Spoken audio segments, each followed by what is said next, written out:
Let's see.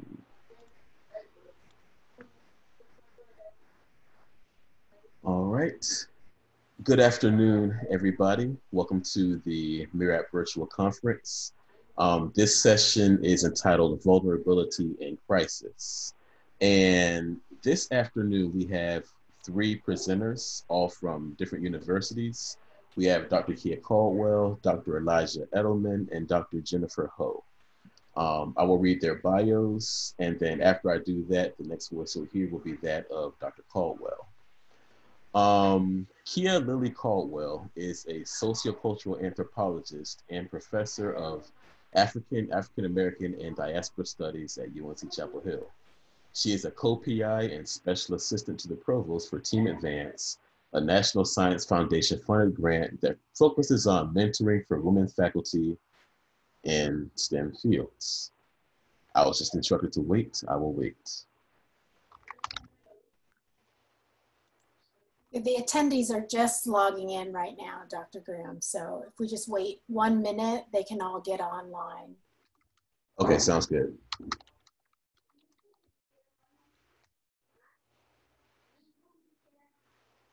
That was practice.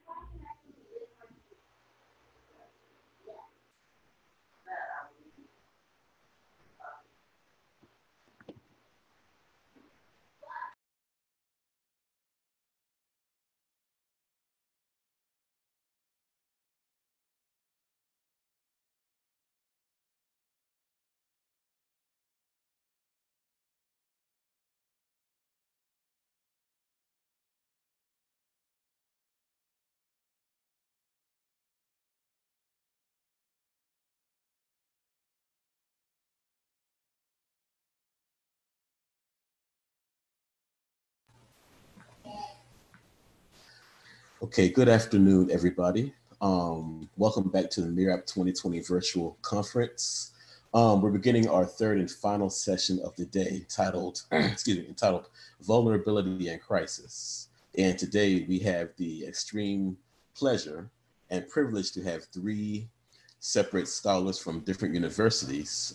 We have Dr. Kia Caldwell, Dr. Elijah Edelman, and Dr. Jennifer Ho. I'll read their scholar bios, and then after that, the next voice you'll hear will be that of Kia Caldwell. So Kia Lily Caldwell is a sociocultural anthropologist and professor of African American, and diaspora studies at UNC Chapel Hill. She is a co-PI and special assistant to the provost for Team Advance, a National Science Foundation funded grant that focuses on mentoring for women faculty in STEM fields. She is also the director of the African Diaspora Fellows Program, which provides professional development in African diaspora studies to middle and high school teachers in North Carolina. Her research focuses on race, gender, Black feminism, health policy, and HIV/AIDS in Brazil and the US. Her current research focuses on three main areas: maternal mortality among Black women in the US, the impact of the coronavirus pandemic on Black communities in the US and Brazil, and how Black women have re-envisioned democracy and human rights through activism and office holding across the Americas. She is the author of Negras in Brazil, Re-envisioning Black Women, Citizenship, and the Politics of Identity, published by Rutgers University Press, and Health Equity in Brazil, Intersections of Gender, Race, and Policy, published by University of Illinois Press. She is the co-editor of Gendered Citizenships, Transnational Perspectives on Knowledge Production, Political Activism, and Culture, published by Palgrave, and Engaging the African Diaspora in K-12 Teaching, published by Peter Lang. Elijah Adiv Edelman is an associate professor in the Department of Anthropology at Rhode Island College in Providence. His work has appeared in GLQ, Journal of Homosexuality, Porn Studies, and Journal of Sex Research, Social Text, as well as in the collections Queer Necropolitics, Queer Excursions, and Out in Public. And the daughter of a refugee father from China and an immigrant mother from Jamaica, Jennifer Ho is the director of the Center for Humanities and the Arts at the University of Colorado Boulder, where she also holds an appointment as professor of ethnic studies. She is the president of the Association for Asian American Studies and the author of 3 scholarly monographs, including Racial Ambiguity in Asian American Culture, Rutgers University Press, which won the South American Modern Language Association Award for Best Monograph. In addition to her academic work, Ho is active in community engagement across issues of race and intersectionality, leading workshops in anti-racism and how to talk about race in our current political climate. You can follow her on Twitter at Dr. Jen Ho.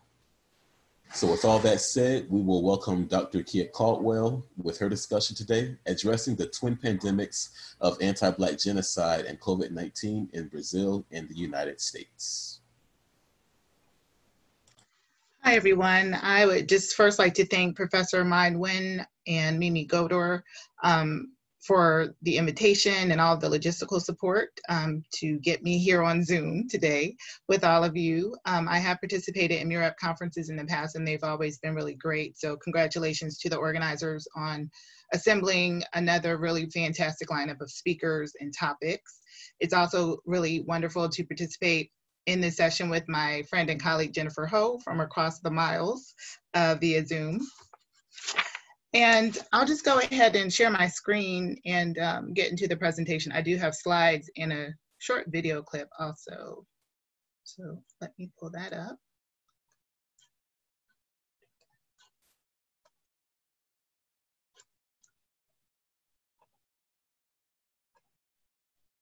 Okay. So this first slide is an attempt to provide a visual representation of some of the issues that I feel are shaping what we're seeing in the US and Brazil in terms of these twin pandemics. There are at least 2 pandemics happening. I mean, we could also add anti-Black racism, but of COVID-19 and also anti-Black genocide. And so we have police and state violence on the left here in the circle, police and state anti-Black violence and murder, which are really at epidemic proportions and epidemic levels in both countries, and in fact, much higher in Brazil than in the United States. The ongoing afterlives and legacies of slavery in both countries, keeping in mind that Brazil was the country that brought in the highest number of enslaved Africans who were forcibly transported there. Some of the estimates go as high as being over 5 million enslaved Africans. And it was the country that had the longest and largest involvement in the system of slavery and in the transatlantic slave trade. We also can think about de jure versus de facto racial segregation and discrimination, and how they have played out differently in these 2 countries, but often with similar results, which have led to contemporary forms of structural racism in employment, healthcare, education, income, wealth, and residential patterns. And then sort of overlaying all of this as we think about the political context and the social context, as well as the economic context. In both countries, we've been witnessing a decline in democracy and the rule of law, expressions of populism, racism, white supremacy, and misogyny by national leaders, and an economic recession and divestment from social services in both countries, really. But in Brazil, a couple of years ago, the Congress voted to freeze spending for social services, including education and healthcare, for 20 years, which will really set the country back for quite a while. And then you can't see this because there's a hyperlink in this bottom on the box on the bottom left, but it says gross mishandling of the COVID-19 pandemic and a disregard for science. So we're seeing that certainly in terms of the US and Trump's handling of the pandemic, but also Bolsonaro, who's the president of Brazil, and the fact that both countries are at the top in terms of the worldwide impact of this pandemic, the global impact. They are the #1 and #2 countries when we think about numbers. And Bolsonaro himself has contracted COVID-19, and he recently tested positive again. So I will share this short video clip, which actually is on YouTube, and it's capturing the push to have Bolsonaro impeached. Sorry about that. It's capturing the push to have Bolsonaro impeached. And hopefully I can skip ads here. Let's see.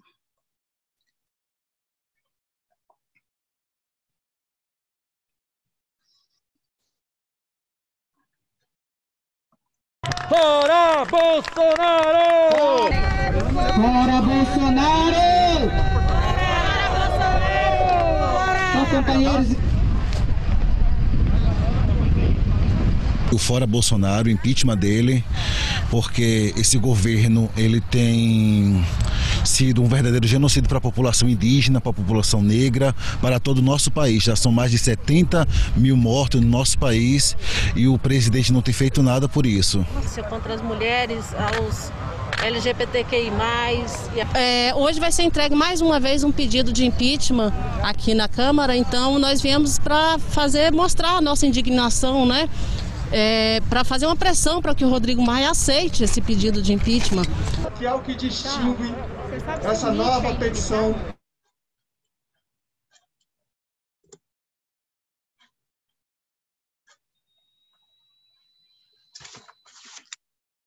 Okay, so I'm happy to talk more about that during the Q&A, but not only has the COVID-19 pandemic disproportionately affected people of African descent in both countries, it also has greatly impacted indigenous communities in both countries. And so the first speaker in that video was speaking about some of those issues as well. So when we think about the data, in the US, African Americans are approximately 13.4% of the total population. In Brazil, the African descendant population is at least 54% of the total population. And here we have the data as well for confirmed COVID-19 cases, and that these numbers are really sub-estimates because we know based on the US experience that people can be asymptomatic and not have been tested. And in Brazil, the estimates are that the actual numbers are much higher than those that have been confirmed. And I'm also including the term confirmed for deaths because it's believed that, you know, in some cities, the number of deaths has been 5 times the number that have been sort of registered as being COVID related. So just briefly, in my last monograph, I looked at health policies in Brazil, issues of racial health equity and gender health equity. And it really does offer a policy analysis that is relevant to thinking about the COVID-19 pandemic in Brazil in terms of where Brazil is and has been. These are just a couple of quotes that I think are helpful in framing approaches to considering what's happening in both countries. So this notion of structural violence is helpful. Kathleen Ho has said that violence is built into the structure and shows up as unequal power and consequently unequal life chances. And João Vargas, who is a Brazilian anthropologist, a Black Brazilian anthropologist who's based in the US, has written extensively about genocide, anti-Black genocide.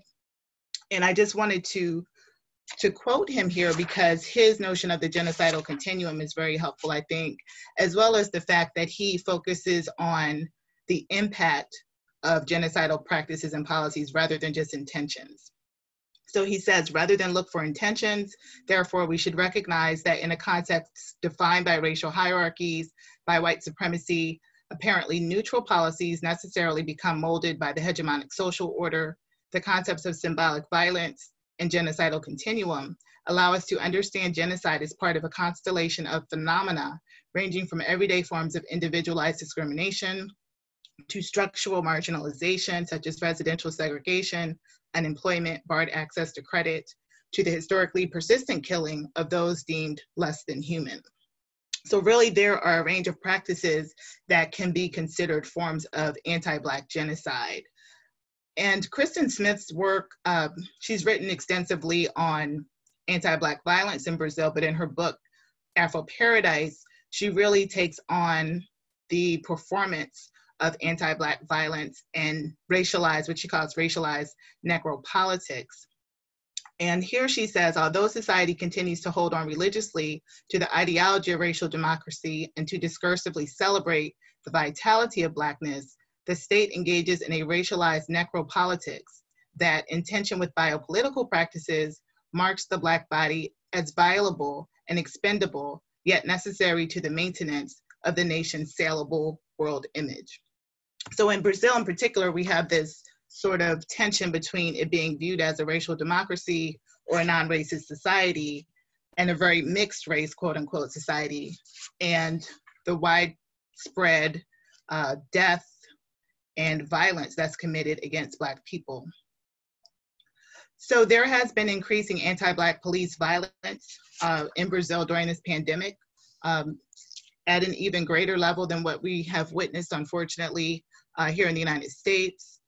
And if we look at these newspaper articles, for example, between January and April of this year, the levels of police, death by police, murders by police, increased in Sao Paulo by 31%, and they increased in Rio de Janeiro during the quarantine by 43%.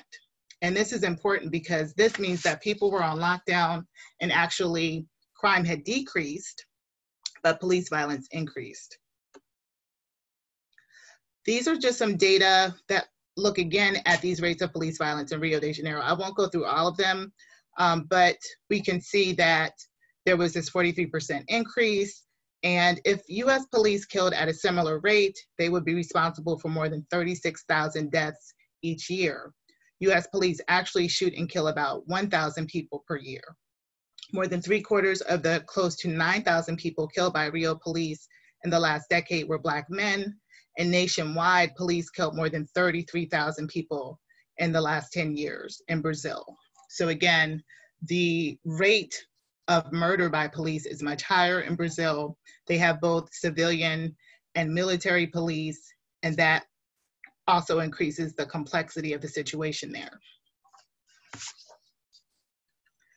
If you've been following what's happening in the US in terms of racial and ethnic disparities in COVID-19 cases and deaths, you know that COVID-19 has been disproportionately affecting African Americans.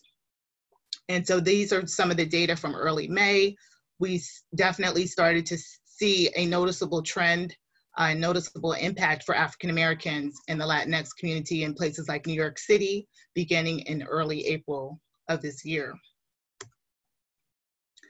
These are data from June of this year from the CDC. And again, thinking about Indigenous communities in this country, we can see that the rates, the hospitalization rates have been much higher, 221.2 per 100,000 residents for non-Hispanic, American Indian, or Alaska Natives. And they have been 178.1 for non-Hispanic Blacks, or they were to June of 2020. If you're interested in learning more about the Brazilian situation and looking for English-based publications, my colleague Edna Maria de Araújo and I co-authored a piece for The Conversation back in June. And I know we have MURAP students who are watching. And so this is an example of public scholarship and also trying to address a very current issue in a quick way, because those of us who publish scholarly articles know that the turnaround is usually a couple of years, pretty much, from the time that you submit something. So The Conversation does allow for you to get your work out quickly. They've been publishing a lot on COVID-19, but it's also interesting in terms of the backstory that I pitched this story at the end of March, kind of having a sense that COVID-19 would be a problem for Black folks in both countries, but we didn't actually get to publish the piece until June for various reasons. Part of it was data and a lack of data, which has been a challenge in both countries. So for Brazil, a lot of the data on COVID-19 has lacked any sort of racial or color classification. They tend to use race or skin color there.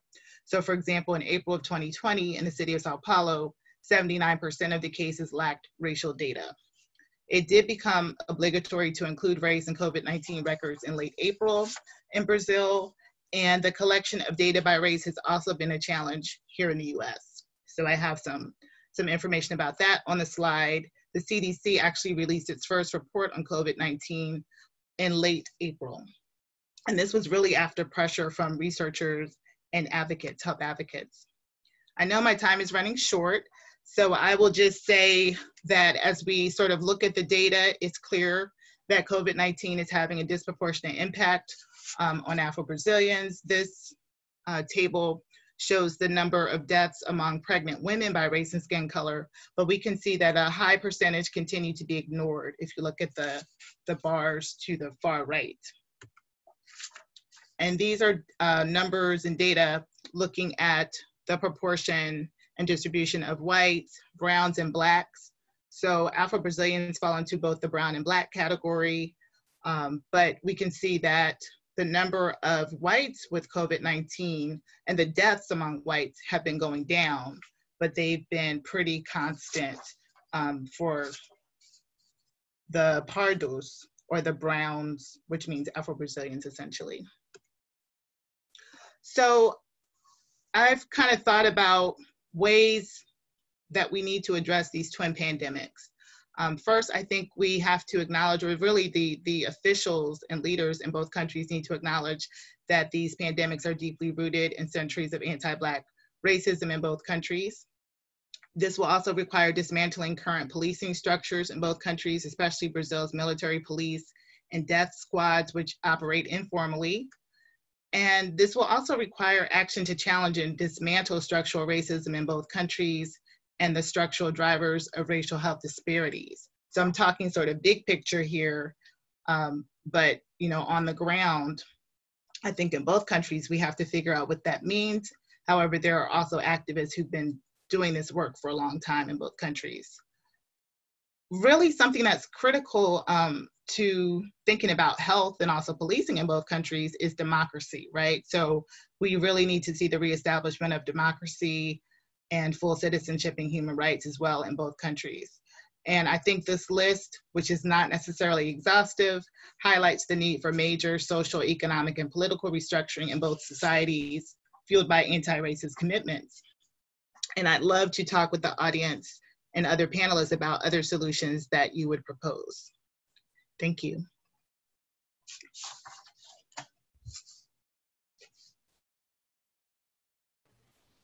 All right, thank you very much, Dr. Caldwell. This was quite interesting, and I'm looking forward to the discussion later on, as I'm sure everybody else is as well. Let's give her a hand. Okay, our next presentation is from Dr. Elijah Edelman, titled Against Resilience, Rethinking Trans and Queer Life Making. Hello. I would first off like to really thank the organizers. This is a interesting time, to put it lightly. And I know putting together a conference, particularly via Zoom, is not easy. And so I really appreciate that. One thing I mentioned earlier before we got started is that actually I'm a graduate of the UNC system, but I went to UNCG. What I really appreciate, particularly following up with Dr. Caldwell, is that a lot of the work I do is looking at anti-Black racism, but particular to the trans community. And so my title says queer, but I'm really focusing on trans folks, and particularly trans folks of color. One thing I never ever do, which I'm going to do right now, is talk about myself. And there's a really good reason for that, for why I don't talk about myself, because I talk about myself all the time. But particularly in stuff like this, I'm a white trans man. There's absolutely no reason why I should be foregrounding my experience when talking about things that really don't impact me in the same ways. When we think about something like resilience, the reason why I say against resilience is that it would promote this idea that there's a linear progression, right? You start somewhere, you're doing well at the end of it, but when you start, you're not doing well. The problem with that is that if you were to do something different where you're no longer doing well, you're no longer resilient. All the communities that I work with, almost entirely trans folks of color, but really trans folks at large, if we apply that platform, if we apply that framework, no one's resilient. I use myself, and this is where I'm gonna break all the rules that I have about not making this about navel gazing and really not making this about white trans men, because white trans men are not experiencing this in the same way that trans folks of color are, particularly trans women of color. I am the model of resilience when looked at by an outside audience. I'm a high school dropout. I went to undergrad, went to UNCG. They accepted people without a high school diploma. But I was also able to walk into a grocery store and say, I'd like a job. And they'd say, you look like a fine young man, even though I wasn't that young, I looked young enough.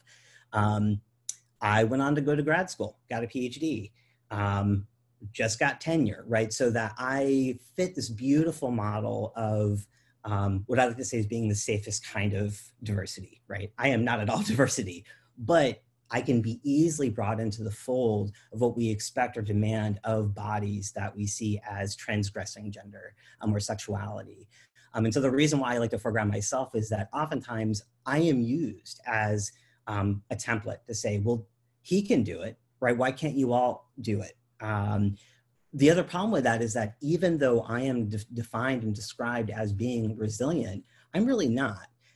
There are times in which I have been doing very, very poorly, and I would say right now is probably one of them. However, if I were to address that broadly, I would no longer be resilient, right? Or would I? And so my push against this idea of resilience is that it sets everyone up for failure, with the exception of maybe white trans men, right? White gender normative trans men who quote unquote succeed, right? Who go on to get professional degrees, who become, you know, these upstanding citizens that we see as being deserving of life.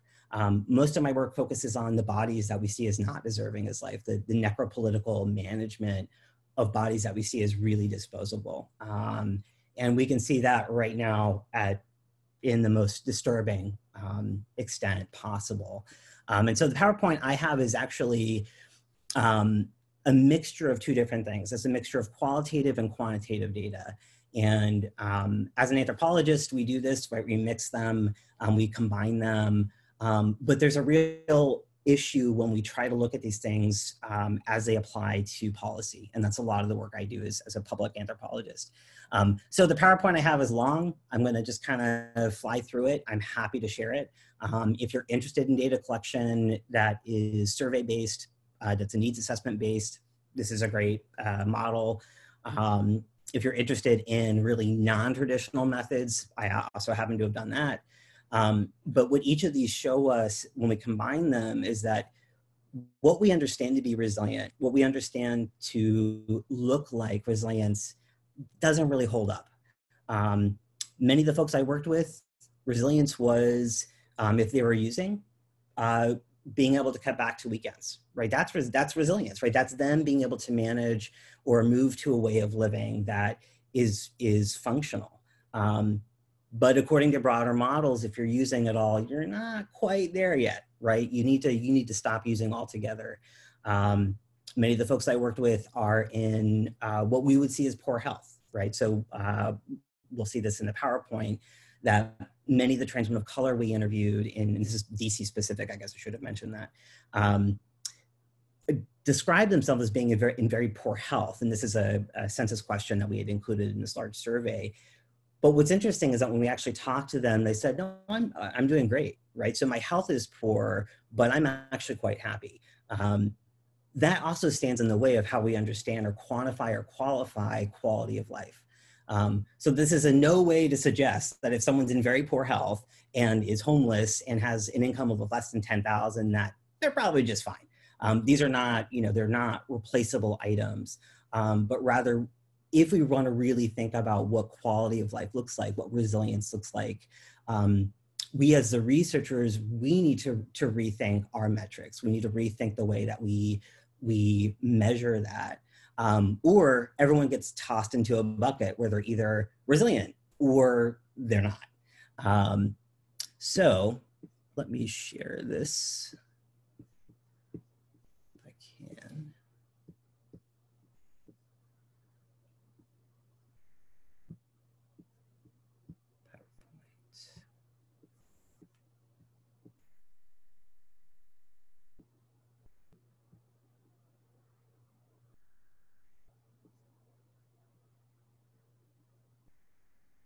Can everyone see? There we go. So we've heard my name. I'm actually at Rhode Island College now. I've been in Rhode Island, which if you're in North Carolina right now, Sorry, it's way cooler up here. So one place that I like to start with is when we think about, and a lot of the work I do is activist-based. A lot of the folks I work with are activist-based. A book I have coming out right now is about activism. But this particular quote I like a lot, and it's about how we think about resistance, resilience, moving forward. I think if anything, this is a time where we really want to be thinking about how can we rethink resistance, how can we rethink protest, right? There's been a lot of things happening in the US that are deeply concerning when we think about overlapping really important protests and then overlapping exposures to COVID-19 in the communities in which protests are happening. And so I always tell my students, don't ever put this many words on a screen, but I did it anyway. But one thing I really love about this quote from Sarah Ahmed is that it gives us a sense of hope, right? That even if we can't see the path in front of us, there are people who are moving through the world. And they leave what Sarah Ahmed describes as desire lines.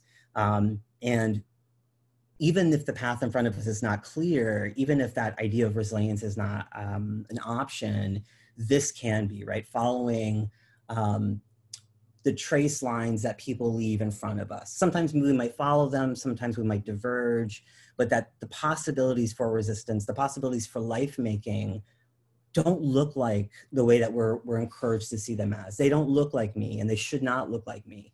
And I think that's maybe the biggest takeaway that I would say is that we have to stop looking at someone like me and saying that's resilience. The entire framework of resilience will always be based on a white supremacist, gender normative, misogynistic view of what doing well looks like. So I personally love this because of the fact that is away. So one of the ways that I am trying to rethink or have tried to rethink this idea of against resilience, this idea of vitalities. You could replace trans with anything, I think, but we're thinking about how do we actually rethink what quality of life actually looks like? How can we measure it?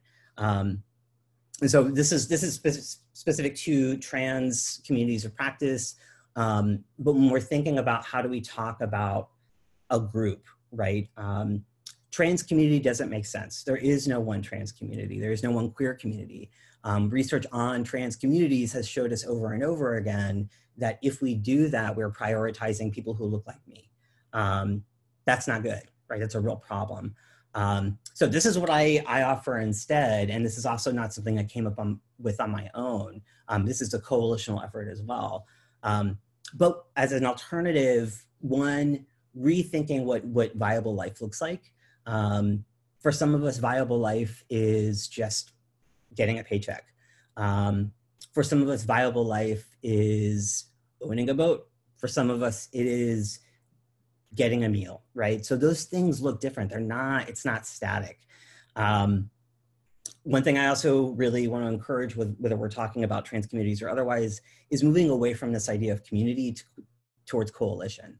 And this is something that I continually push on and push against or push forward, is that, yes, I am in the trans community, but I am in no way experiencing the kinds of lived conditions that many of the folks I work with do. To say community, it obscures that those profound inequities, the structural inequalities, the structural racism, the white supremacy. And so I instead really, really want to promote this idea of coalition. That, yeah, I am working in a coalitional effort. I am part of a coalitional push towards something, but I am not necessarily a part of a one-to-one community. And then finally, in terms of research, really trying to rethink how do we measure? And what that might mean is that we need to rethink the tools that we use. I have done, and I'll show some of this in the PowerPoint, anything from community map making to a very, very large scale community needs assessment in DC. And both of those provide different kinds of data. One is definitely prioritized over the other. DC lawmakers don't really care about what they call anecdotal evidence. Even if we have thousands of reports, even if we have endless amounts of data that says that, yeah, trans folks of color are dying at profound rates. Just thinking in terms of COVID-19 right now, it's extraordinary. DC, and I believe I have a map in here, is profoundly racially segregated and class segregated. And I recently learned that the Anacostia River, there's two rivers in DC. The Anacostia River east of it is majority Black. DC used to be majority Black city. It was known as the Chocolate City. Now they call it the Chocolate Chip City because whites have pushed out almost all communities of color. There's been one testing site, one, east of the Anacostia. That's where the lowest income folks in DC live, one testing site. Every other place in DC, you can walk right into a fire station, get tested, no problem, it's free. So when we think about structural inequities or inequalities, they're being reproduced right now in our nation's capital in ways that are not being reported on. I'll skip this. It's just thinking about transgression. I wanted to just speak very briefly to the two major projects that I had worked on that I would say if you're thinking about different kinds of research, how to bring them into conversation, you can. But you might get pushback on one. So this one was a large community roundtable we did with trans folks in DC. You can see from the numbers here, majority trans folks, trans feminine, majority folks of color. And we asked folks to draw out DC as a city they live in, right? That is a very non-traditional method of doing things. One thing that came up a lot, and this is where we get into this, what quality of life looks like. The top thing that people included in their maps was what we call sex worker strolls. So areas where folks are either looking for clients or are, generally it's seen as this is where sex workers work. Now, if we look at this number, 51.8%, wow, that must mean 50% of everyone we talk to is a sex worker. That's actually not true. When we actually talk to people, and this is where the maps become important, we learn that that's not necessarily where people are doing sex work, it's where they can find people that they identify with. Unfortunately, what we have seen and what we see every year are multiple murders of young trans women of color, usually Black trans women who are 22, 23, 24, along with what's known as sex worker strolls. And what has been done is that DC government, the mayor, chief of police say, well, they shouldn't be there. They're breaking the law, when in fact they're not. They are in the public. They are not breaking any laws. And if anything, they're finding folks that they are identifying with that are not really allowed in some of these other spaces. So this particular map I like a lot. It's depressing.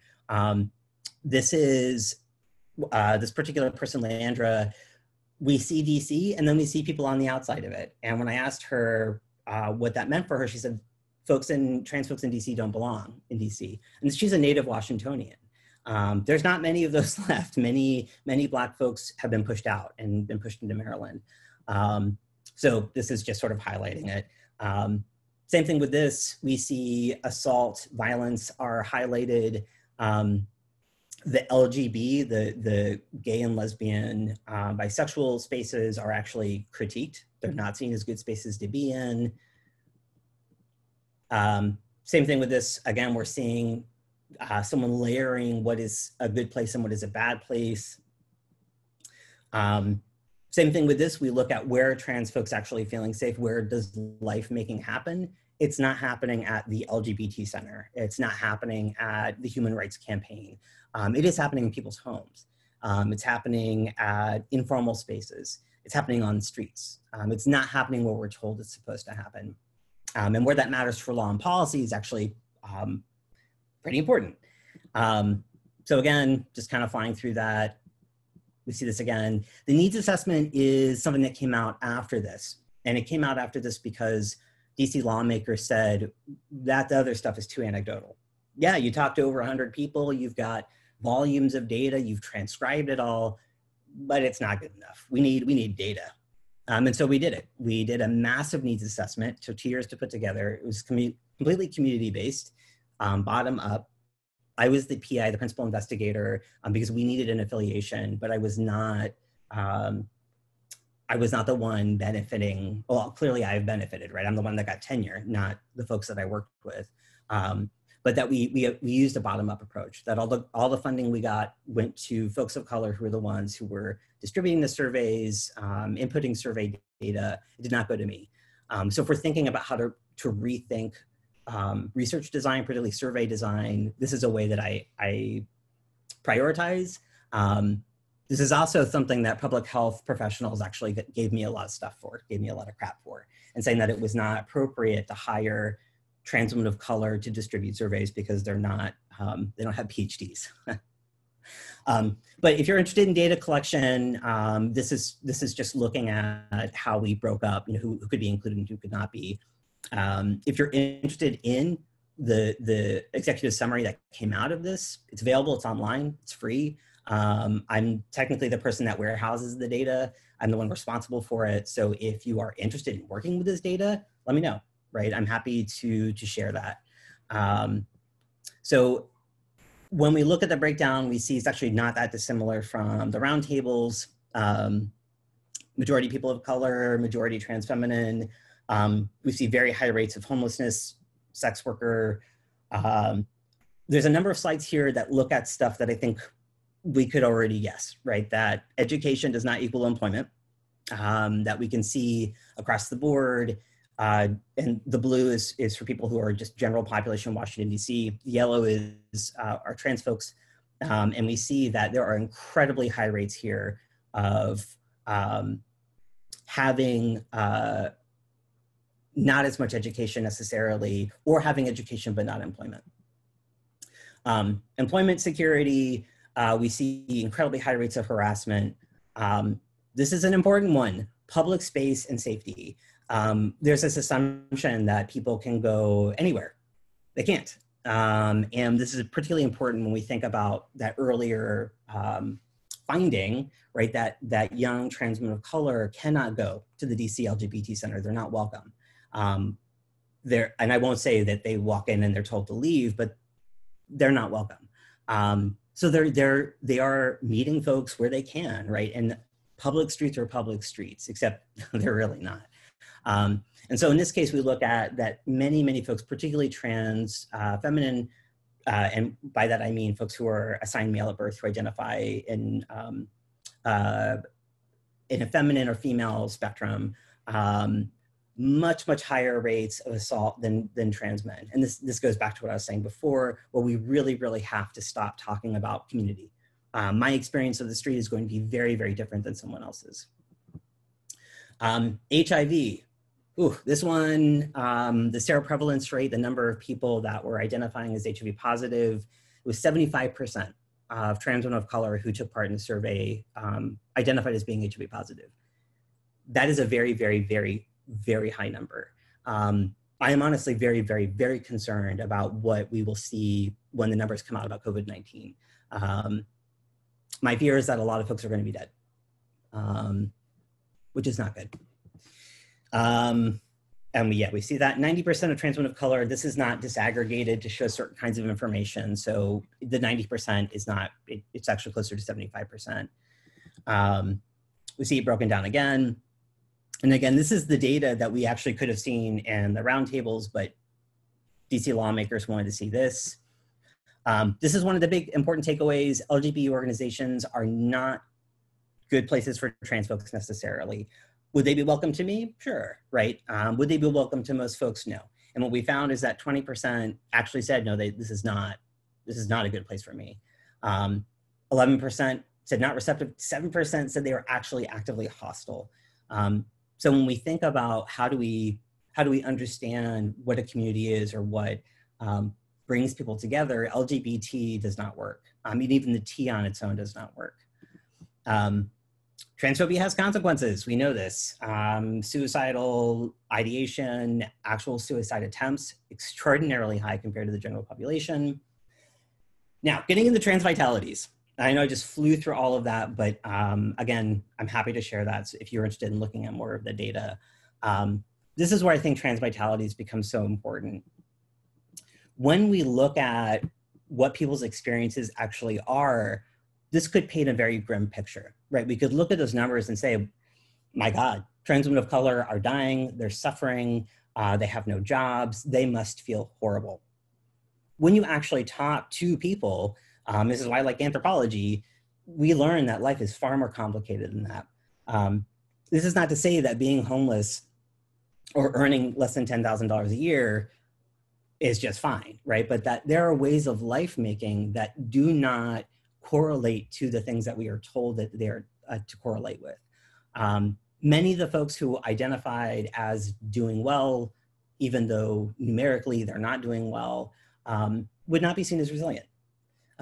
They may have a criminal record. They may have moved out of sex work, moved back into sex work, and all of this gets painted onto them as them not being good citizens, right?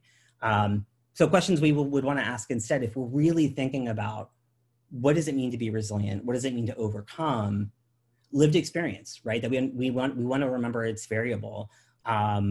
Coalition versus community. When we talk about trans coalitions, if we talk about community, we erase difference, very, very important difference in equity. Phenomenological, so felt experience. Necropolitics, who's disposable? I'm not, a lot of people are. Safety, and then what is viable life, right? What is life that feels like it's worth living look like? If we want to think about policy making, which is a big part of what I've done, this is the kind of stuff we usually need to see. A big part of the needs assessment, the executive summary, is including stuff like, what are the next steps? What are the things that we need to do now? So what I would close with is, well, thanking people. These are the different groups that were a part of this, but that what I would encourage all of us to think about, no matter who we are, is that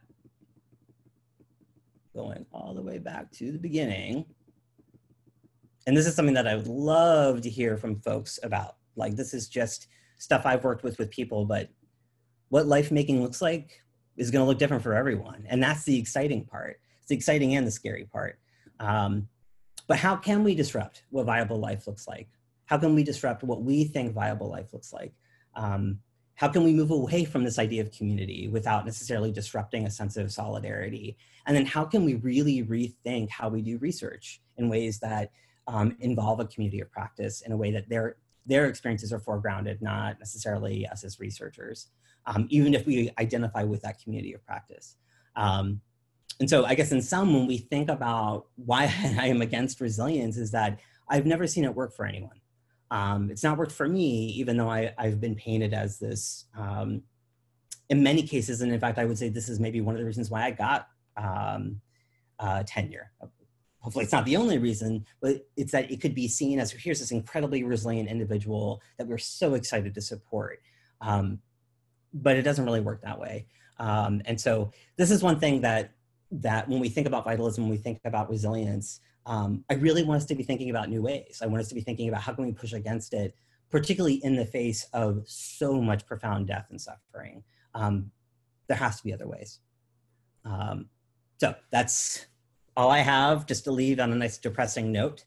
And I absolutely look forward to hearing what folks have thoughts on. I will be taking notes. So thank you. Appreciate it, Dr. Elderman. Thank you for all that. Let's give Dr. Elderman another round of applause virtually.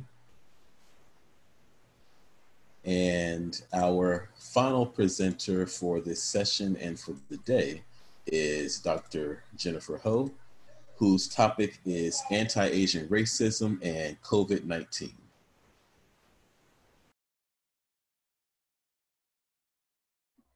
Hi, sorry. It's always doing things on Zoom, as I'm sure everyone imagines, is a little bit challenging at times. I want to really first begin by thanking all of you for being here. In wherever the here is that you're in. My here happens to be in Boulder County, Colorado, but I used to be at UNC Chapel Hill, where I was a faculty member for 16 years, and in the participants list, I see too many friends' names to list off. So I won't personally say hi to every one of you, but I will say thank you very much to Mai Nguyen, who is an amazing mentor, scholar, colleague, and friend. And it is a real privilege to be on a panel with Dr. Kia Caldwell, whom I have to personally say, I just miss really a lot. So I wanted to just say that. I want to also, I've been part of the MURAP conference since this morning, and I was really inspired by all of the student presentations. So something that wasn't in my bio is that in addition to being at UNC Chapel Hill for 16 years, I was also a MURAP mentor for 4 summers. And this past March, I took part in a dissertation defense of Ai-bin Ho. So she is now Dr. Ho. We are not related, but she was one of you. She was a MURAP student. And so it's just really thrilling to think about your future path. I will also say that not all of my MURAP mentees went on to do a PhD. And I know I'm not really supposed to say that, but I'm not a MURAP mentor, so it's okay for me to say this, that if you end up not doing a PhD, it's okay. But the fact that you're taking part in this program is what's incredible. And I want to make a gesture to Tyler in particular, because I too want to give a land acknowledgement about where I am. And I was really glad to hear that he gave a land acknowledgement ahead of his talk. So I want to first begin by saying that where I am physically located is in the traditional territories of the Cheyenne, Arapaho, and Ute nations.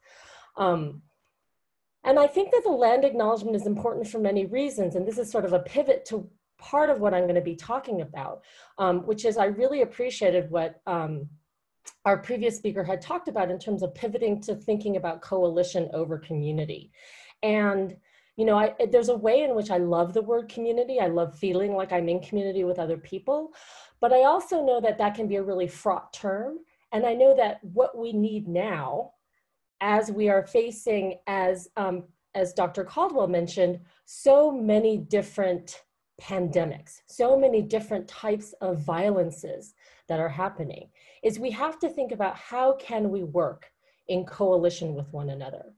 And I also want to refer to the artist speaker today. I am blanking on her name, unfortunately. Hold on, let me look it up.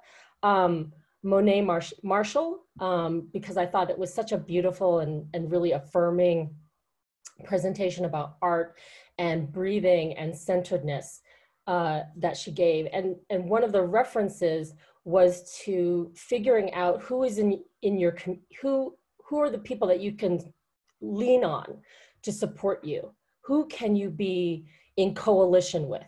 Who is going to give you life affirmation and strength?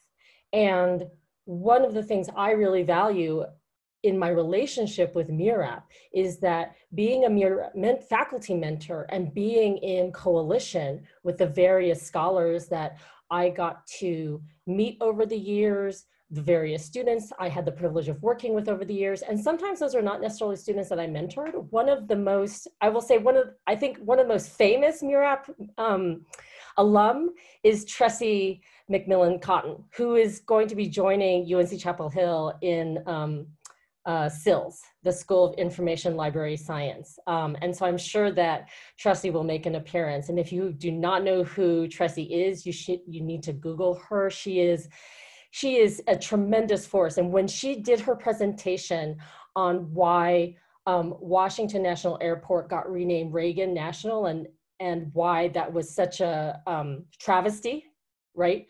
Why there was so much racism embedded in the renaming process, I thought to myself then that I was hearing a presentation not by an undergraduate student, but by somebody who was already in a PhD program.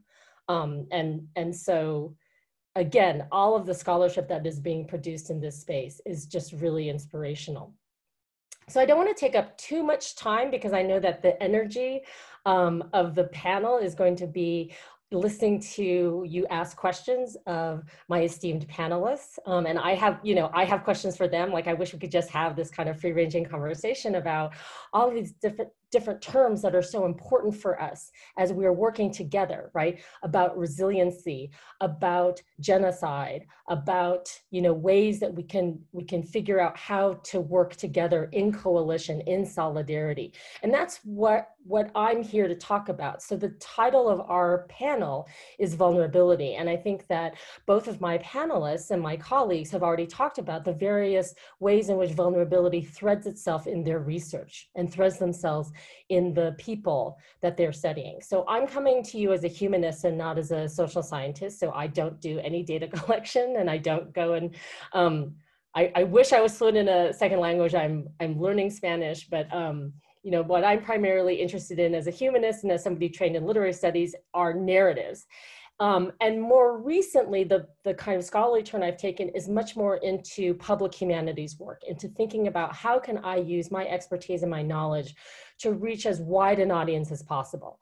So when COVID-19 hit, when basically news of COVID-19 sort of hit the world in January, colleagues and friends of mine who are in Asian American studies realized that there was going to be a wave of anti-Asian racism, certainly hitting the United States, if not hitting globally. And unfortunately, that's come true. And we know this, people in the room who are historians, we know that this happens, right? We know that in times of crisis and threat in the United States, and this is probably true globally, but certainly the topic I know really well is the United States, when the US body is seen under threat, then what is identified as the threat, and in this case it's China, is going to be vilified. It is going to be scapegoated, and anyone associated with China, which means anyone who is Chinese or perceived to be Chinese, is going to be used as a scapegoat.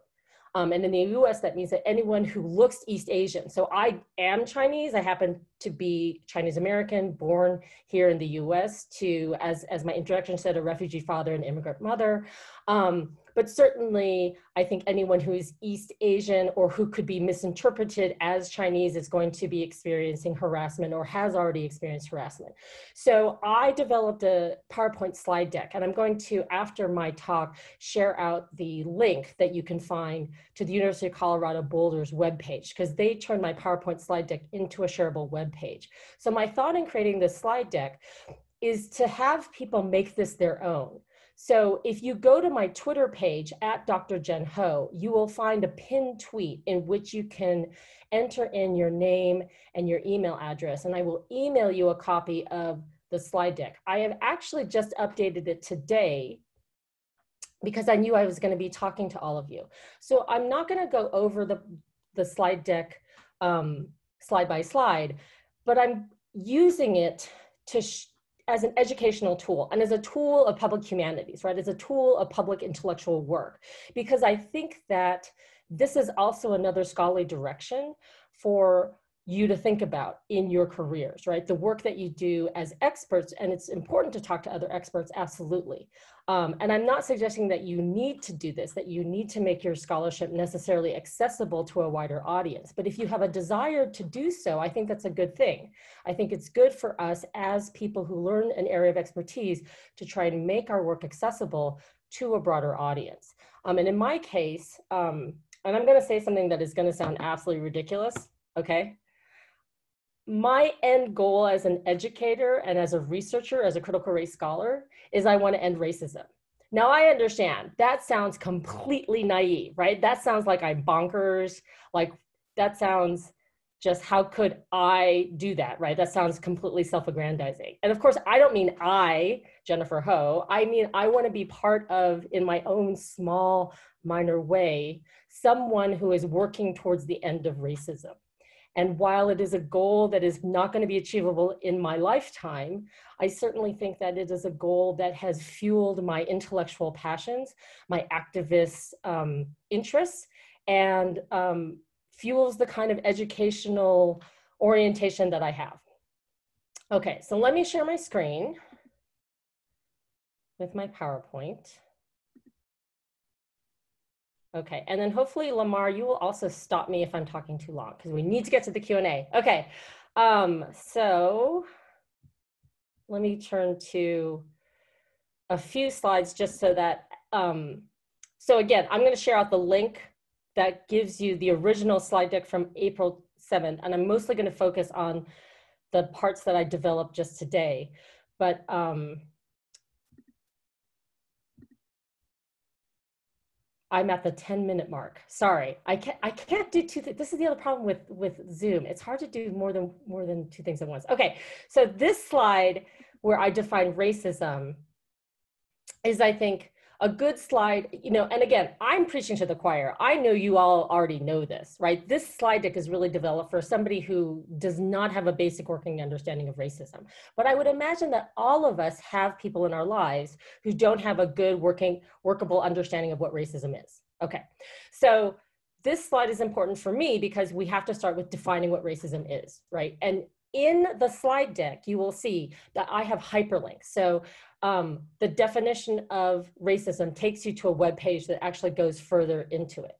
Okay, so then I talked briefly about anti-Asian racism. Hold on, let me try and put this in presentation view. It'll be much nicer for you to look at. Okay, talk briefly about anti-Asian racism, specifically yellow peril, how Asians become American, Vincent Chin and 9/11. This is a very important slide for those of you who may not have ever heard of who Vincent Chin is. Please Google him, look him up. And also it's very important to understand the ways that 9/11 operated as a moment that showed that no matter what your orientation is, what your nationality is, you can be misidentified and you can be killed for that misidentification. Why saying Chinese virus is racist? Again, I don't need to explain that to all of you. All of you already know why saying Chinese virus is racist. I also know that I don't have to say to all of you that saying the phrase Kung flu is terribly racist and that none of you would ever do that in a million years. But you might have friends, right? You might have friends who are doing it and they think they're being funny, or they don't think about the harm that is caused in the language that they use. And so hopefully these set of slides explain, right, why saying the phrase Chinese virus is racist and why this is perpetuating a system of racism, of anti-Asian racism. There have certainly been incidents of anti-Asian racism that have happened. To this date, there are over 2,000 documented cases on a tracker, but that's just documented, right? So there are many, many more people who are experiencing anti-Asian racism that are not going to a website and reporting it. So 2,000, I know that there are 2,000 cases alone in California, for example. And some of you may have seen some of these being played out in social media. There have been cases, especially in California. And I grew up in California, and I like to think of it as a very kind of pro-Asian American space, a space that Asian Americans are not necessarily a minority in certain cases, but there is no space anywhere that is free from racism. So my organization that I'm president of, the Association for Asian American Studies, came out with a statement about anti-Asian racism and harassment in light of COVID-19. This is way too long, and I've broken all the rooms of PowerPoint slide decks in creating this slide. But again, this is really meant to be educational and people to use this and take things out and edit it. So, okay, this is what's new. So I created the slide deck before, of course, George Floyd was murdered at the hands of a white police officer. And I thought it was very important for me to include a few slides making links between anti-Black racism and anti-Asian racism. And so this slide in particular, and again, I know I don't need to overshare this point with all of you, really discusses anti-Black racism and what Black Lives Matter movement is about in terms of affirming who Black people are and decrying the murder and the anti-Black racism that is happening, particularly related to the militarized police state violence that we are seeing. By the way, if you do get a copy of this slide deck, I figured out that it's easiest to click on the hyperlinks when it's in presentation mode, just as a little tip. Okay, so here's where, again, I think the word coalition can be useful, because I don't want to play into oppression Olympics, right? I don't want to start saying that one form of racism is worse than another form of racism. All forms of racism are unique. There it's indisputable, I would say, that the form of anti-Black racism that has been going on for centuries is violent and acute in a way that is not true for anti-Asian racism. But what both anti-Black racism and anti-Asian racism have in common is that they are both in service to white supremacy. And it is very important that we're very clear about that. The other thing that's really important for me, especially when I do webinars on this topic, and to date, I've done 20 webinars, podcasts, and interviews with different journalism and media outlets on anti-Asian racism and COVID-19.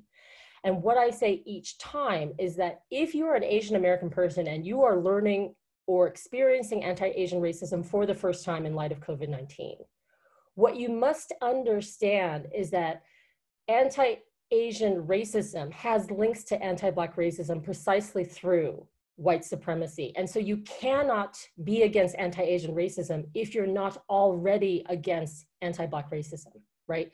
If you're gonna fight for one, you must fight for the other. This is a solidarity statement that my organization wrote in the aftermath of George Floyd's murder. And again, I'm mentioning George Floyd, but I think he's just, I mean, in some ways, I think his death was a tipping point, right? It was, you know, when you take out the last Jenga piece and the tower kind of crumbles. It was his death, but it was also Ahmaud Arbery, Breonna Taylor, Tony McDade, Elijah McClain. Too many names, sadly and tragically, for me to just mention in the brief amount of time I still have with you. And so this slide is actually quite important to me because it's, in the audiences I've been talking to, it's not people like you, right? Young scholars, it's people who, they don't even know what racism is and they're not sure what they can do next. And so this slide is me trying to tell people, any one of us can be anti-racism allies and educators. But anti-racism is not the same as not being racist, right? Not being racist is just being a decent human being. Being an anti-racist takes conscious effort. It takes conscious will. And it means educating yourself, and then it means doing things and speaking out. And again, I've updated this a little bit. If you've never taken a Hollaback bystander training, I highly recommend it. I also think it's very accessible for friends or family who may not already be immersed in this life and this language. And then the last thing is a list of further reading. This first book, White Rage, was a common reading that we used in the racial literacies group that I used to take part in, that I think a few people in the audience also were part of. So I'm going to stop my share, and I think I just made it in the time allotted. So thank you very much, and I'm happy to be in conversation with all of you. All right, thank you very much, Dr. Ho, for your presentation. And thank you to all of our presenters for sharing with us your work, your research, and your hearts quite a bit. We definitely appreciate that, especially during these times. So now we've gotten to what I call the most fun part of these panels, which is the question and answer session, the discussion session. For all of the attendees and the panelists, I would definitely prefer that you use the raised hand command within your Zoom window, and we'll put you in the queue. And as your time, and as it reaches your turn, I'll say it that way, we will get to your question. So the queue is open for questions now, if anybody has any.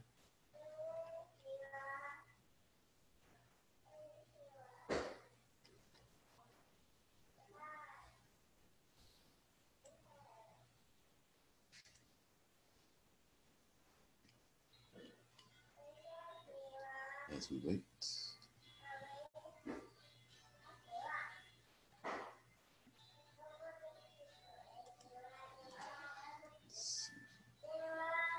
We have a hand. Let's see, who's this? Okay, we have a question from Sunshine Spiva. Hello. Hi. I have a question. I didn't catch his name for Dr. Elijah. I know he said he didn't like to talk about his personal life, but I was wondering how you got into sex research and like sexuality studies, because that's something I'm interested in, but I'm doing it from a psychology disciplinary lens. So I'd love to hear from your disciplinary lens in anthropology. Yeah, absolutely. Thank you. And I have to apologize for going over. I have no idea how Zoom really works. And I was like, I think I'm out of time, but I don't know. I was super out of time. So I apologize, particularly to all the other panelists who had way better things to say. I got into sexuality research actually because I was a trans activist, a queer trans activist back in North Carolina in the early 90s. And that was I'd like to say a different era, but not really. I mean, we're kind of, back there. That's what got me into it, honestly, and that I got really great support from one professor at UNCG where I went. The anthropology department there was terrible at the time. They told me that my research was not valid, that trans studies was not valid. So I think it's important for any topic to find a mentor who supports you. My cultural anthropology professor told me straight up that what I wanted to do was not real. My forensic anthropology professor, though, told me that it was real, even though I don't do forensic anthropology.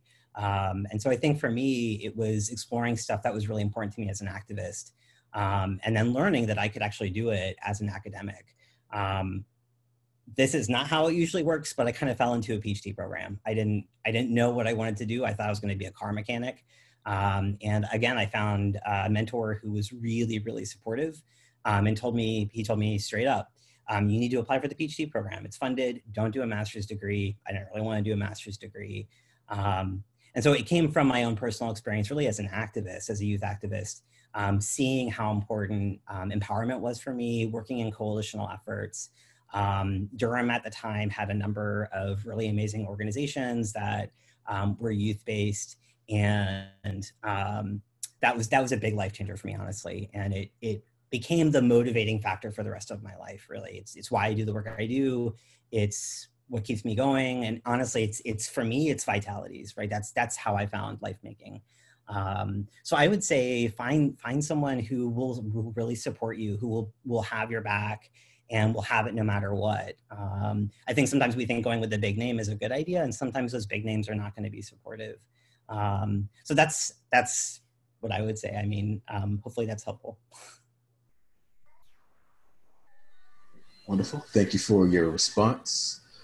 As we continue on, if I misrepresent your credentials, I apologize. I recognize many of the names here, but not all of them.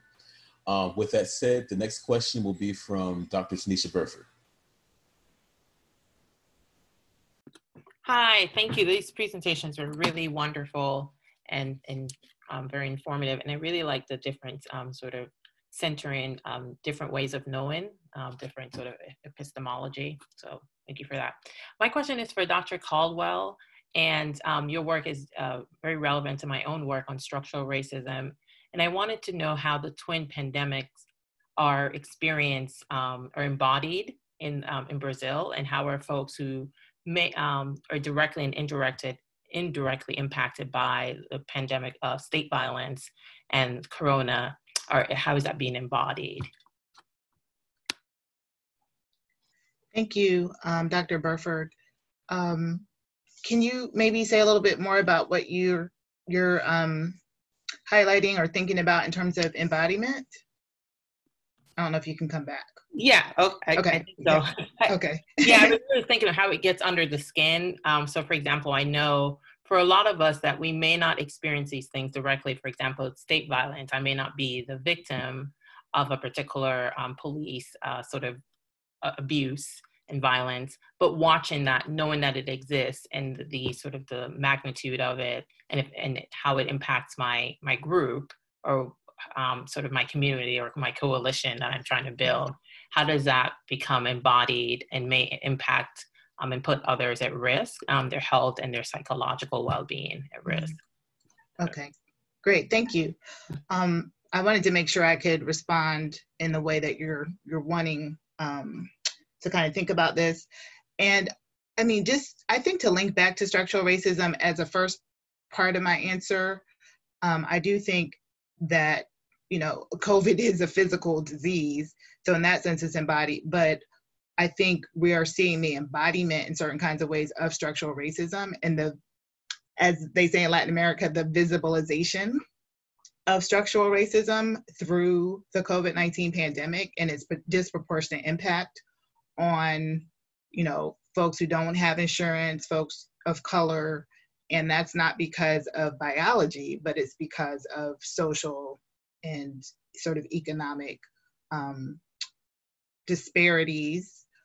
So I do think there's that level of embodiment or that form of embodiment, but I also think your question is important when we think about the epidemic and pandemic of police violence, even in this country, and after George Floyd, but really for at least the past 8 years, the grief that African Americans have experienced because of ongoing police violence, right? And Dr. Ho mentioned, I like that Jenga analogy. We've been playing Jenga more in my house, right? Just trying to occupy ourselves, but pulling out that last piece that makes the tower crumble, right? And for people who are now woke post George Floyd, it's like, but wait, this has been going on for at least 8 years, at least since Trayvon Martin, but really for decades, right? And so there is this collective grief and trauma that Black folks have experienced in this country as well as in Brazil. And in Brazil, there's also sort of a callousness by the police and the death squads. They place, dead bodies and corpses out in public as a signal to the community of what has happened. There might be 5 or 6 bodies that are placed in public areas after people are killed. And so there's that level of grief and trauma.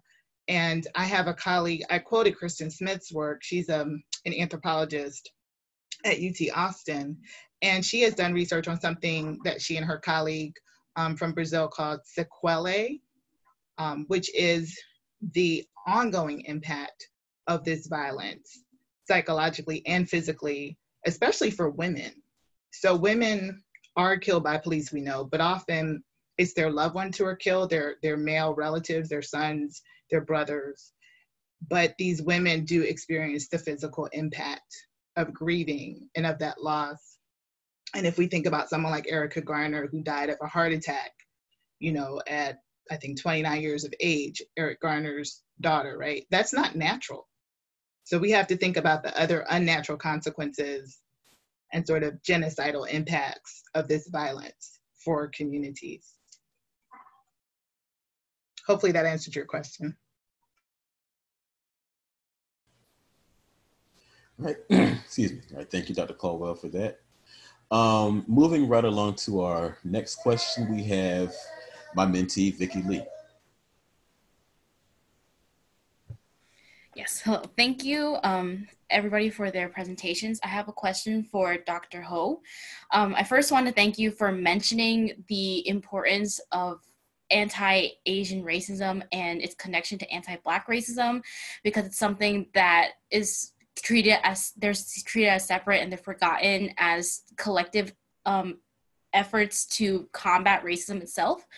And in that line, while during the pandemic and especially after the murder of George Floyd, the tension between Asian communities and Black communities have really heightened, especially in terms of looting, where there are reports of certain Asian stores being targeted. So in the case of racial triangulation and trying to digest that kind of interaction where you want to be an active anti-racist person, but at the same time you have to interact with these kinds of friction between two communities that should be binding together, I would like to ask what your opinions are on how to combat that kind of animosity.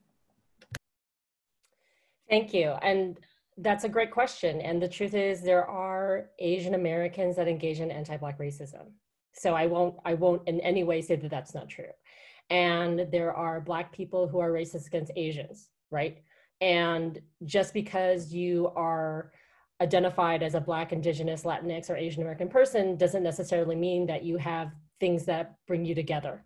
But that's also true being Asian American. So in other words, I'm sure that I'm speaking to you at a MURAP conference, and I'm sure, Vicki, that you and I share really similar sensibilities, along with Dr. Nguyen, along with, I noticed Leanne Yamashita is here, who's also a former MURAP student. And we have a certain training in academia and are invested in social justice and even embrace a term like Asian American. And there are people who I would say are Asian American who that's not a term that resonates with them.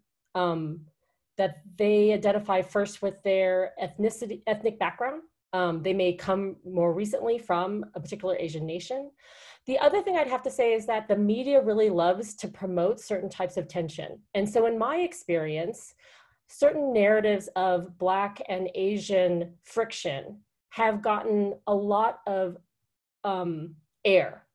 So I'm thinking specifically of tensions that occurred in New York City between Korean store owners and who had stores in African-American neighborhoods. This is common in New York City. This is common in Los Angeles. And I'm thinking in the aftermath of the Los Angeles riots and insurrection, when there were all sorts of stories about and images of Korean store owners protecting their property, right, against black looters. And I'm using very provocative and deliberate language here because that's what the media thinks sells, right? The media thinks that what is going to sell is this idea of Black people being pitted against Asians. And I was actually just interviewed by someone for the American Medical Association Journal and was sort of asking me to talk about incidents of, similar to what you're asking, what ways do we see Asian American and African Americans coming together?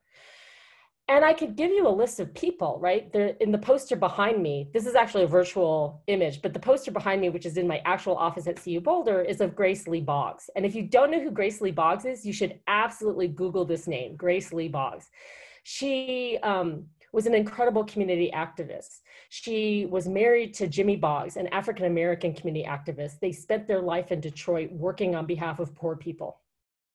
So there are always going to be incidences of Asian Americans and African Americans working together. But the answer I gave him was this: I have always had Black people in my life. That's not something I talk about, right? Like I don't go around being like, hey, I have a friend who's Black, right? That's totally ridiculous for me to say. But I've always had Black people in my life, just like I've always had Latinx people in my life. I've always had Indigenous people in my life. I've always had Jewish people in my life, Muslim people in my life. I don't go around, pointing this out or thinking that this makes me special in any way. But I feel like one of the things that I think we can do is sort of be reminded of the things that are prosaic and that seem maybe even negligible, but that I think actually have great consequence. So it has great consequence that all of you are involved in MURAP and that MURAP is a multiracial, multi-ethnic space. And I would add multi-gender and multi-sexuality, right? Because intersectionality absolutely matters here. So one of the things I think we can do is to break down this narrative of Black against Asian and try not to give it too much air, because that's what the media wants us to think when there are all sorts of examples that don't make the news of Asian American and African Americans working together. Thanks. Wonderful. Thank you, Dr. Can I chime in on, is that okay? Go right ahead. My friend's comment there. But I do think it is perhaps atypical that you maybe it wasn't just growing up with, but you have had people of such diverse backgrounds in your life for a long time. And I wonder about, we still live in a very segregated society. And I used to live in California, so I know about California, right, to some extent. But it was normalized for you to see those people as people. And I think there's a way in which we dehumanize folks of other races, ethnicities, gender, sexualities. I do think dehumanization is really critical to a lot of this. And so I just wanted to comment on that. And as you said, Jennifer, MURAP is this special space where we can learn to sort of be, even if it's virtual, even though it's virtual right now, but sort of be amongst people of different backgrounds and see each other as people.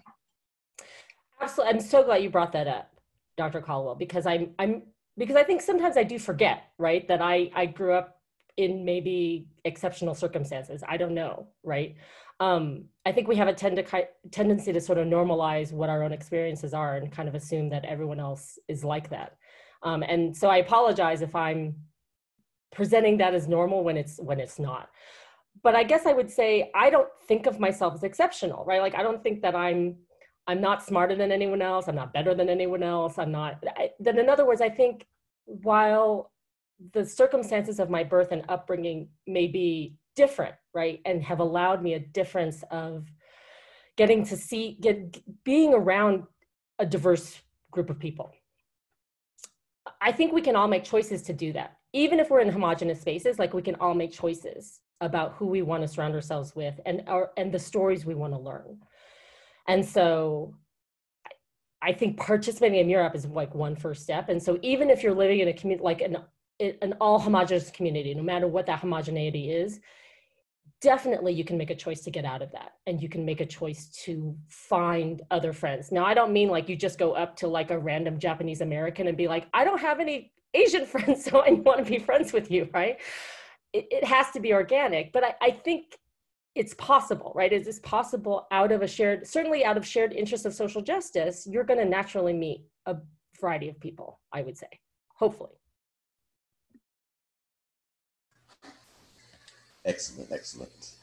So we'll move along to our next question. Please feel free to correct me if I butcher your name, but the panel recognizes Sophia Hikabi. Yes, you did say my last name pretty spot on. So this is a question, excuse me if I even say their last name wrong, is Dr. Elijah Edelman. And so I want to say that your work is really interesting. I think it's really important that we talk about issues within LGBTQIA and that there are frictions within the community itself, especially someone who belongs in that community, especially a person of color that belongs in the community. So I was wondering how your work transcends educational spaces, particularly college campuses, and how are the ways in which college campuses can either create, help, or support trans coalition spaces? I go to UNC Chapel Hill, and we have, it's called SAGA, which is Sexuality and Gender Alliance, and that space isn't necessarily really accepting specifically of Black and specifically Black trans folk. And so I was wondering, how does your research sort of align with creating policies to help this cause? Well, thank you. And I think you all know far better how to make that happen on a college campus than I do because I'm faculty, right? So, but that's not to say that, well, it's on you. I mean, I don't know. I think most of my work has been off campus. And for me, it's actually been a challenge integrating it on campus. Where I'm at right now, Rhode Island College is a working class college, majority commuter, we're a majority minority school. We're majority students of color. So it's a really different demographic where most of the students who are queer or LGBT identifying are also students of color. We did actually, and I'll use this as an example, last year we had a major issue. We finally addressed the fact that the group on campus that was more mainstream gay was really white students, and we really don't have that many white students. And so another group was created by students of color, queer students of color, trans students of color, particularly Latinx students of color, to sort of, I wouldn't say sidestep it, but to add to it. And so I think, I don't know if there's a one-step solution. I think a lot of administrators see me as a problem, but it's a problem that's manageable, of course, because I'm a white guy. So of course it's like, oh, he's just kind of the annoying white guy and it's not a threat to my employment. But I refuse to ever answer questions straight on, right? So they'll ask, well, what does trans mean? Well, it can kind of mean anything. Or what should we do with this center to enhance it? Well, you should probably ask a lot of people, right? So my answer is always frustrate people, and that's kind of what I want to go for. But I would say that policy-wise, my goal has always been to help to support the work that folks who do the policymaking or are most impacted by the policymaking can use. It'll be functional and useful. On college campuses, I think the biggest thing that I do is keep pushing back against this idea that there is a one single narrative. So the idea of narrative, I think, is like incredibly important even for social scientists. I rely heavily on narrative. But the idea that there is, like when we've tried to accommodate or address issues of transphobia on campus, I'm often brought in, and I often have to say, actually, I'm really not the right person to talk to. I do not understand. I cannot speak to the experiences of young Black students, trans students who are commuters, who are living who are Cape Verdean. We have a large Cape Verdean population.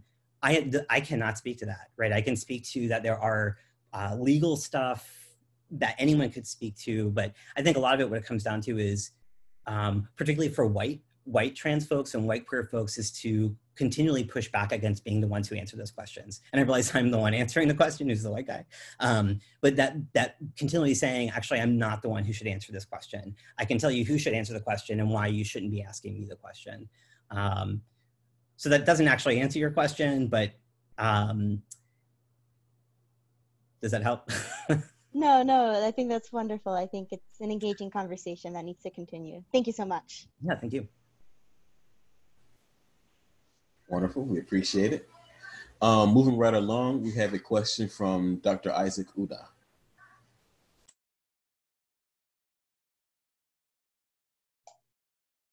Hello, everyone. So thank you all for this truly wonderful presentations today. I'm learning a lot, and I really appreciate all the wonderful comments that you guys have made here. I have a question for Dr. Kia Caldwell.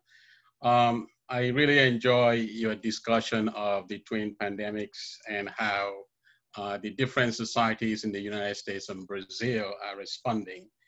But you mentioned in your presentation that the rate of murder by police is much higher in Brazil than in the United States. And so I was wondering about how the Brazilian people actually react when a police officer in Brazil kills an ordinary citizen. And if you can speak to the level of public outrage between when something like that happens between Brazil and in the United States. Thank you, Dr. Una. Those are great questions, and I didn't really get to touch on these issues in my presentation. So there was a photo on one of my slides of a protest from May 31st in front of the Rio de Janeiro State Governor's Mansion. And there was a huge banner that said Black and Favelada Lives Matter, so favela residents matter. And so I think one of the sort of complicated things is to not see any sort of Black Lives Matter movement in Brazil as copying the US, because they've had that struggle for a long time. And so one of Brazil's leading Black organizations, the Unified Black Movement, which was founded in 1978, was founded in response to police brutality in the city of Sao Paulo, for example. So that's 40 plus years ago. And so mobilization has taken a different form. There aren't typically the kind of mass protests that we see in this country or that we've seen in this country, although there have been more. Especially in the past few months, and there have been marches against genocide in Brazil for several years. And so I think the organizing has taken a different form, but also the levels of repression are so high. So for example, in the city of Rio de Janeiro, it was occupied by, they're called these pacifying forces, but the favelas were occupied back in 2016 in preparation for the World Cup and the Olympics. And so there are literally military forces actually now in Brazil that are occupying the favelas, and that started in 2018. So, you know, we have to think about what recourse people have, right, within this context, in a context where there are military police, and the police can indiscriminately go into neighborhoods and just shoot people. So, in thinking about the pandemic also, at a food distribution center where they're giving out food to people during the pandemic, police went and shot people, right? And that's happened several times. So it's, you know, the levels of violence are so high, they're normalized, and there's impunity for the police, even more impunity than we see here. If that's possible to think about, right? So, you know, it's a really disturbing situation, I think, on multiple levels. It is something that there has been activism around.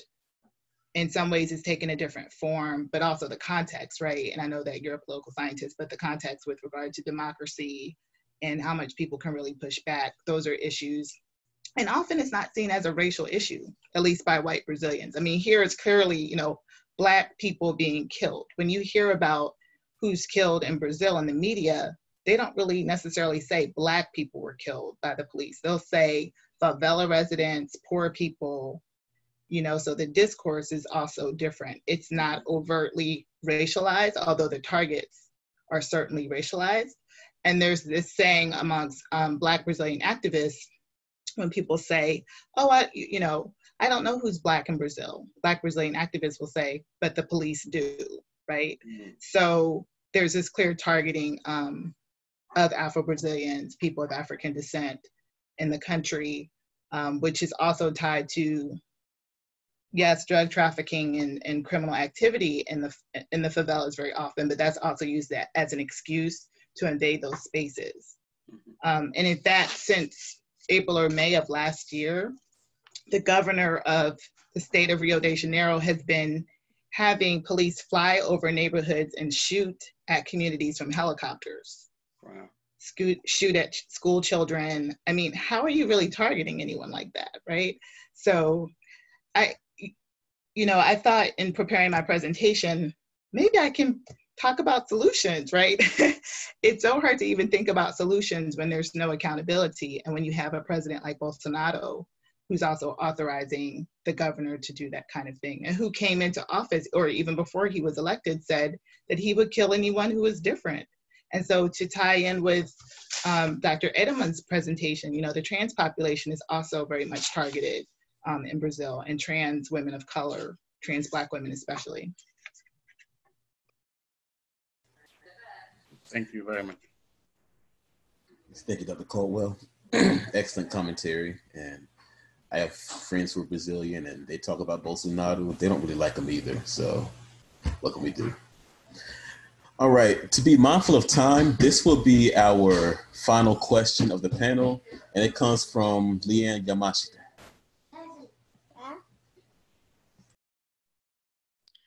Hi. Can everyone hear me? Okay. Thank you so much to all the panelists. I think this was a great way to close out our last round of sessions for our first conference day. My question is for Dr. Ho. So over the last couple of months, some of the Asian American undergrads who I've taught have reached out to me and asked me questions about how they can be allies to Black folks and to the Black Lives Matter movement right now. And I think the dilemma that some of them face is that they're trying to grapple with confronting some of the racial privilege they might have compared to some other folks who they're trying to be in allyship with, along with the racism that they're experiencing, especially now in the COVID-19 moment. And I think they sometimes feel paralyzed by just the different kind of feelings they have and not knowing how to sort out all of these different really complex elements of race right now in this moment. So I would just love to kind of hear your thoughts on some of the questions the students have posed to me. Absolutely. So what I just put in the chat box is a Google link to a shareable Google Doc that has resources specifically designed for Asian Americans in addressing anti-Black racism. There are similar Google Docs and other types of articles that are floating around about various communities being in coalition and in solidarity with Black people worldwide. So as president of the Association for Asian American Studies, I was really interested in and invested in talking about forms of anti-Black racism within the Asian American community, because the truth is it exists and it needs to be dealt with. And it's hard to have these conversations with our family members, because I'm assuming, Leanne, that may be also where students are coming from, right? That the students that you teach, the students that I teach, members of my own, so I'm not immune to this, right? I have members of my own family that I know are engaging in anti-Black racism. And I have been trying to think about what is the best strategy to talk to my aunts and uncles who I know have very damaging stereotypes. What is the best strategy that I can do to intervene in their racism? There's not a simple, easy solution. I think everything is driven by context. In my experience in doing the work of anti-racism, one of the things I found that's useful is to try and have someone who is trusted to start this conversation. So as difficult as it is to have with a family member, generally family members can be useful, right? In terms of going to someone, like for me to go to my cousin and say, I'm not coming here out of a place where I want to attack you. I'm coming here because I have a genuine concern about the language that you're using. And I think that it's a damaging language. And I'm not here to convince you who to vote for. Although truthfully, I care about who he votes for, but you know, like eyes on the prize, right? One step at a time. So, you know, and I'm thinking about how can I have that conversation? I admit I haven't had it yet, right? So I've developed this whole PowerPoint slide deck and I'm talking to you, and I haven't yet had a conversation with my own cousin. You know, a cousin who was married at the Nixon Library. Like, how embarrassing is that for me, right? But it's important, and I'm going to, right? I've been thinking about how best can I do this? And so in the list of resources that I included in the link, I think one of the things I'm going to start with is actually to start there, right? To start with maybe one of these resources and to start sharing it out with extended family. So I think the first thing I'm going to try and do is to not target him specifically, but share this as a resource for the family and say, hey, everybody, this is useful, right? And then maybe privately follow up with him and say, hey, I don't want to give his real name, right? So I'm going to say Matthew, which is the name of my husband, and I love him. And he's not a terrible person who would get married at the Nixon Library, right?